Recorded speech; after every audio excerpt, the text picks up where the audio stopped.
Welcome back. Now let's go back to one of our top stories. Health Minister Dr. Joe Phaahla says he is disappointed by a declaration by trade union Nehawu that it will be intensifying its strike action. He's called for a peaceful and non-violent action to allow non-striking healthcare workers to exercise their constitutional right to work without being intimidated or victimized. Let's continue discussing tomorrow's action. We're now joined by Nehawu's Deputy General Secretary, Mavuso. Thank you so much for your time, Mr. Mavuso. As you heard in my introduction, the Health Minister is disappointed in your decision to intensify your strike tomorrow. Why have you decided to intensify it, given the recent week that we have seen at healthcare facilities? No, thank you very much. Good evening, listeners. Maybe let's clarify something first. I don't know why the Health Minister is saying all the things he's saying, as if the strike is a health sector strike. This is not a health sector strike. It's a public service strike. It is workers in Home Affairs and other departments that are on strike, and only a section of the health sector, those who are not designated essential services. Because we tried to explain that not all workers in the health sector are designated essential services, especially corporate services in administration and so on. So we have called on our members to make sure that there's access in the health sector institutions. So we've never made a call that health workers must abandon their workstation. But having said that, we had hoped that by Friday we will have reached a settlement agreement to end the strike in terms of the discussions we've been holding with government up to early hours of Saturday morning. Unfortunately, when we thought we were making progress, yesterday the negotiators of the state told our negotiators that they have no interest anymore in negotiating a settlement agreement. Where does that leave us? And hence, the strike continues tomorrow because we have not found a solution. We think we're negotiating with people who are not serious, who are hell-bent actually at collapsing the public service themselves because they've declared war on workers. Okay, Mr. Mavuso, I'm just failing to understand something. You said you don't understand why the Health Minister is disappointed in all this because this is a public service wage strike.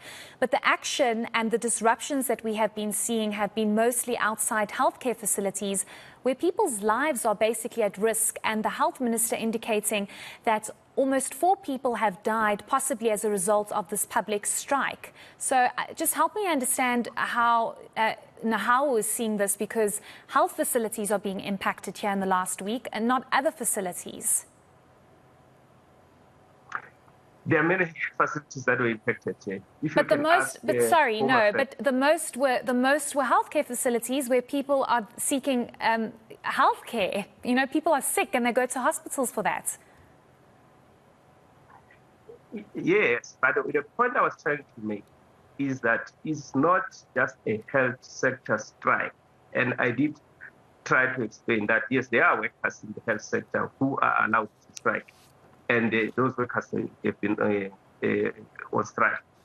So as to, you can't tell what happens in a strike. But 2, the minister and management of the department, they've got a responsibility to run the institutions. They have a responsibility to make sure that proper plans are put in place. We do know that in some of these institutions, our shopkeepers, our leaders at institutional level have been approaching CEOs of institutions to say, can we agree on how we're going to manage the situation? And they've been dismissed, And this is the union that is understands that the recipient of the services must not be affected. Therefore, even if you were to pull out people who are allowed to go on strike, the service must still continue. So that's why we needed to have a discussion. There are a few provinces that have agreed. Actually, in Northwest, the MEC had met with the leadership of the union there. They've discussed these matters in KZN. in Mpumalanga, and so on. But there are those who thought they would not agree to any discussion, which is unfortunate, by the way.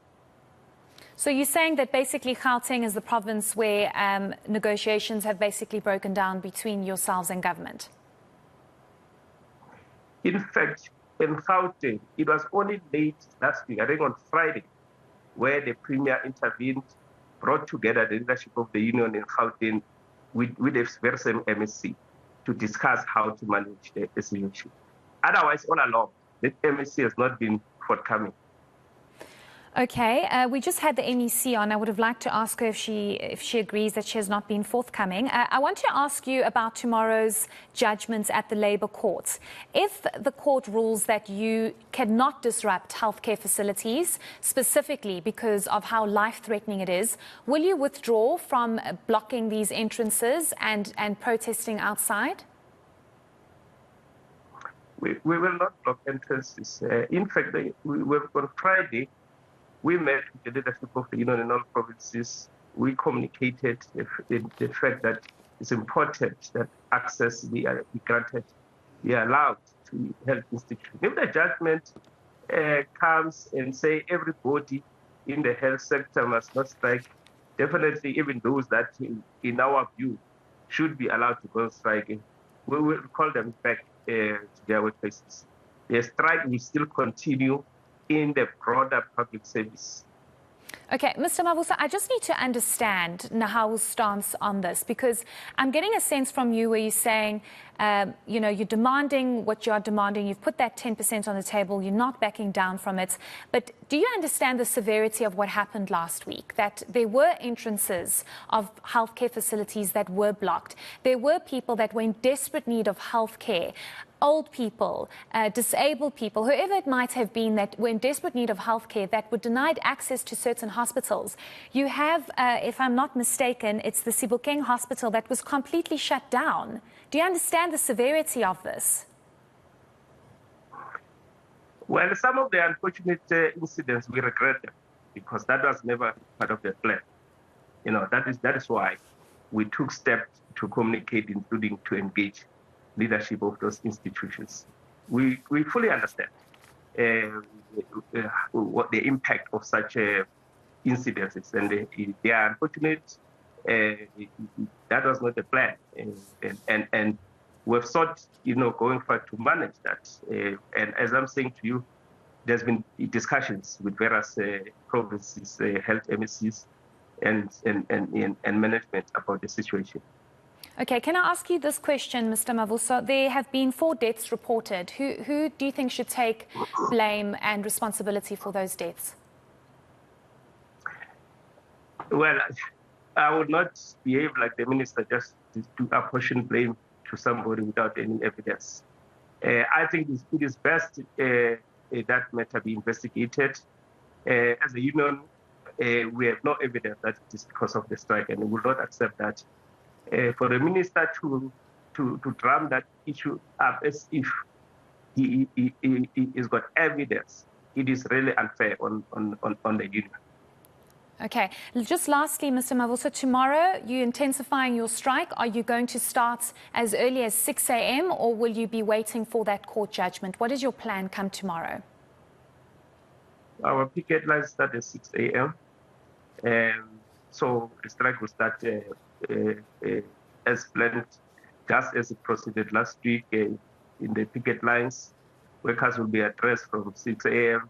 They will be there demonstrating during the day in all the departments. Okay, sorry, I just want to ask this question quickly with regards to intimidation and victimization of workers or union members that are opting not to be part of the strike, be it at other public facilities or health facilities. Are you trying to encourage your members not to victimize and intimidate those that still want to exercise their constitutional rights and go to work? Definitely. We will not condone intimidation or victimization of other. Workers can be enemies because the struggle of workers is based on solidarity, but the issues that affects members of Nehawu, affects the next person, and so on. So our struggle is their struggle, and their struggle is our struggle.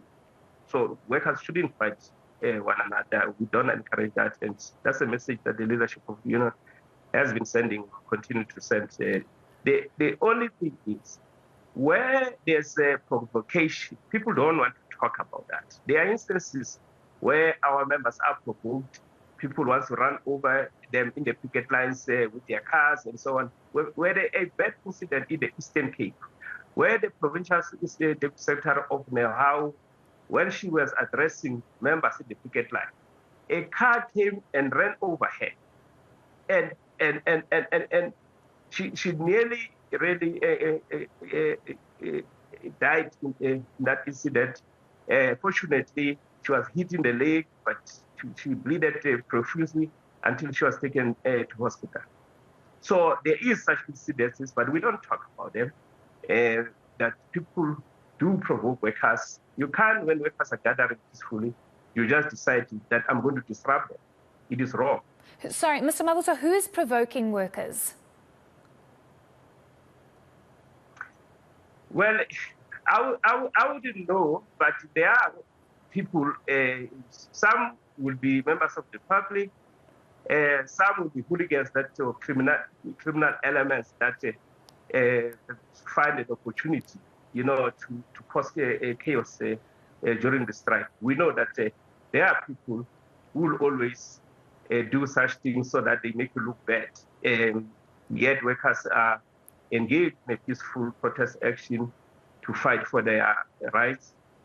So there's no need for any person.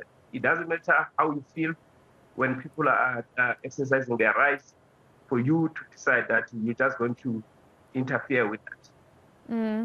Okay, well, we'll have to see what comes tomorrow. It's interesting, though, that you say some of the events have been regrettable, given a whole hospital, Sebokeng Hospital, has been shut down. So workers there obviously have been encouraged not to go back to work because of what's been happening. But we'll just have to wait and see what comes tomorrow, also from that court judgment. We thank you for your time this evening, and we'll definitely be joining you tomorrow to see what happens. That was Nehawu's Deputy Secretary General, December Mavuso.